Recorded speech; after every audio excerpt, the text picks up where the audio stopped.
And what I'm filming on right now is the industry leader in face and eye detection. That's why I'm using this right now as a benchmark for the rest of the three cameras, which you'll be seeing.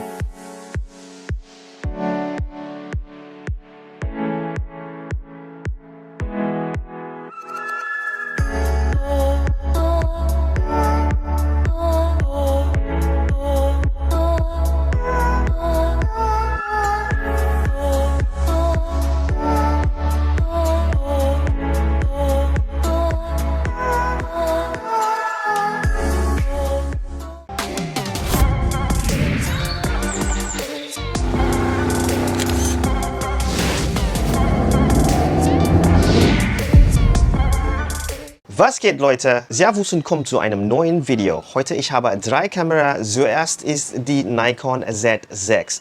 This is a 24.5 megapixels full frame camera which was launched back in 2019 and it went on to win the camera of the year. So in terms of stills photography, this is a really good camera for its price. A really nice grip, good ergonomics. Tilt up screen, good battery life as well, pretty sharp images. But ever since I did this video,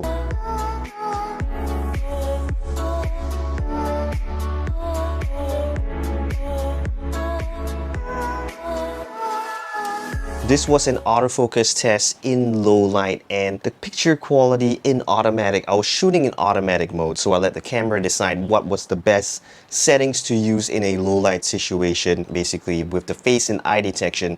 Ever since that video, I've been struggling to come up with a reason on this camera of the year's performance in low light and the autofocus eye face detection.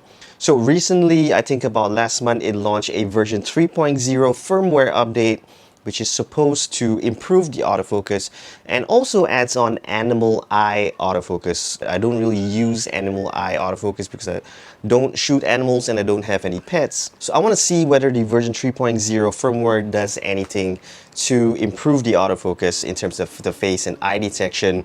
So that's why I brought back the Nikon Z6, and its competitors is, first up, the younger brother, the Nikon Z50 APS-C version of the Nikon Z6. One of my favorite cameras for its price, only about 800 bucks, half the price of the Nikon Z6, but I absolutely love majority of the things on this camera.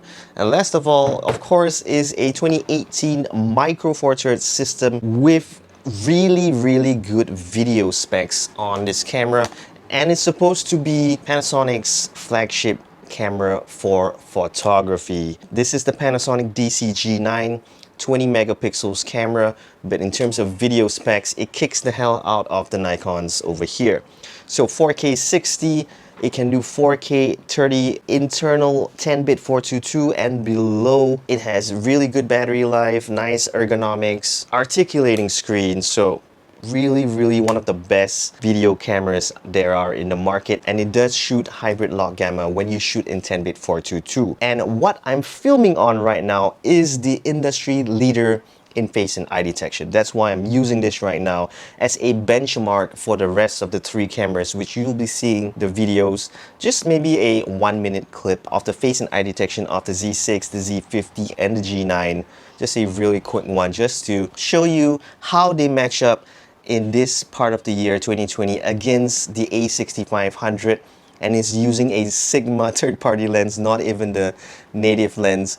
So we're just gonna put it to the test. This is the industry benchmark right now, a 2017 APS-C with brilliant autofocus system. Yeah, so we're just gonna start off with the test. I'm gonna bend forward, backwards, side to side. So one thing that I notice about the G9 and the Nikons that I have over here while doing some testing previously is that they always suffer when you're close up to the camera and then you move back like that. It always loses focus. The G9 I can understand because it is using a contrast-based autofocus system only. But the Nikons, they're actually using a hybrid system consisting of phase and contrast-based detection. So which one would be better? So this Sony is also using the latest firmware update which was back in 2019, but this is a 2017 camera, and I'm not even using a new 2020 or a 2019, maybe an A6400, an A66, or maybe the A7R4 and kind of stuff. This is a 2017 camera, and it already beats the hell out of these newer cameras that I have here. So this is the benchmark.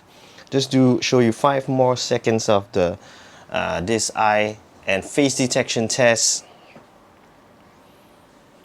And then we move on to the Nikon Z6 with the 35mm f1.8 Z lens.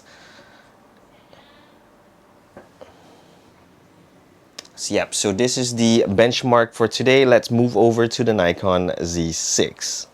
Alright, so we are on the Nikon Z6 with the 35mm f1.8 lens, shooting at 4K 30 frames per second, 1/50 shutter speed at f1.8 aperture, and automatic ISO. So doing the face and eye detection test versus the Nikon Z50 and the Panasonic G9. And I always believe that the Z50's autofocusing is better than the Z6. So to be fair, I'm not going to use the kit lens on this Nikon Z50. I'm going to use the 35 f1.8 on this Z50 as well. And on the G9 will be a third-party lens, a Sigma 16 f1.4. This is a micro four thirds system, of course. I'm going to all be shooting at 4K 30 just to be fair against the Sony A6500, right? That is the benchmark for today's video. So these 3 cameras, while I'll talk to you, I'll be explaining. This episode will be face and eye detection among the 3 cameras. In the upcoming video, we'll be testing out stabilization. So keep a lookout for that upcoming videos. But how does this look? You saw the A6500 just now. That was the benchmark. How does this Z6 look? I'm shooting in flat picture profile with the sun, the window against my face, so that's the only light source. We are in the afternoon right now. So that will be a good gauge. Right now I'm going to take this 35 f1.8 on the Z50 and do the exact same settings, and we're going to test it out at 4K 30 as well. Alright, so we are on the Nikon Z50 doing a 1-minute test on the face and eye detection against the Z6 and the G9. How does this look? I'm shooting at 4K 30 using the 35mm f1.8 Z mount lens. But of course, because this is an APS-C sensor camera, that's going to be a 1.5 times crop factor, so the field of view will be different. So just how does this look? Is it better or same as the Nikon Z6? So when you get close up and then when you move back, I'm gonna get close up again. Excuse my microphone. Close up, back. It's tracking really well. The Z50, I always believe the Z50's system video capability to be better than the Z6. They can shoot 4K 30, 8-bit both, and they can shoot 1080p 120 frames per second, so that is really awesome. The Z50 can shoot 120 as well as the Z6, so that's pretty well worth the money for the Nikon Z50. Where video specs, the Z6 can shoot in 10-bit if you use external recording such as the Atomos Ninja 5. You can get 10-bit and N-Log out of the Z6. How does this look? Seems to be tracking pretty well. Move back. That's the issue I was talking about. So forward, back. That handled it pretty well. So I think 1 minute is gonna be up for the face detection. Move back suddenly. I'll try to look at the lens and instead of the screen.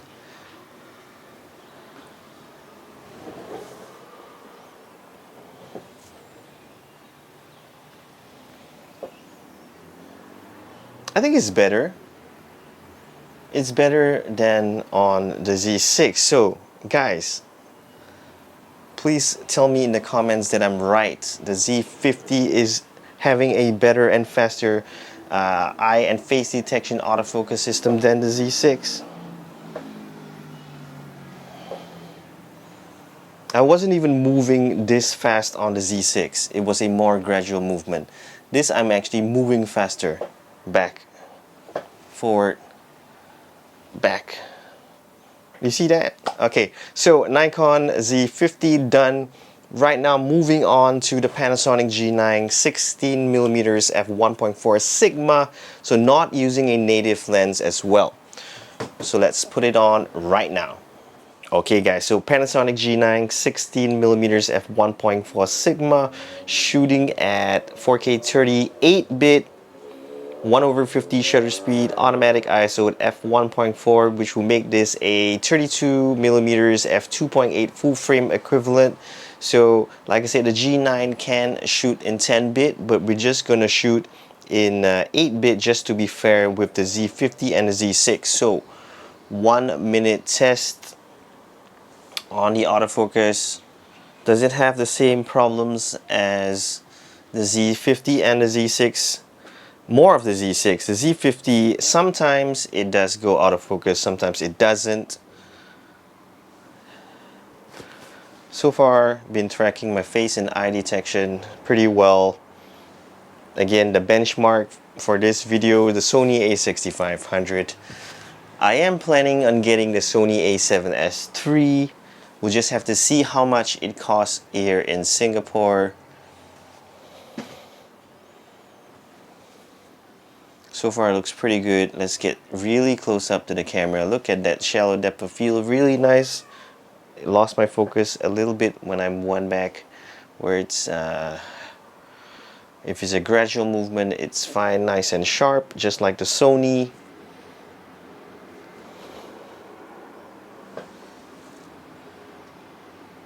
When I move forward, it lost. When I move forward towards the camera, it actually lost me for like a half a second. Let's try a little bit more movement.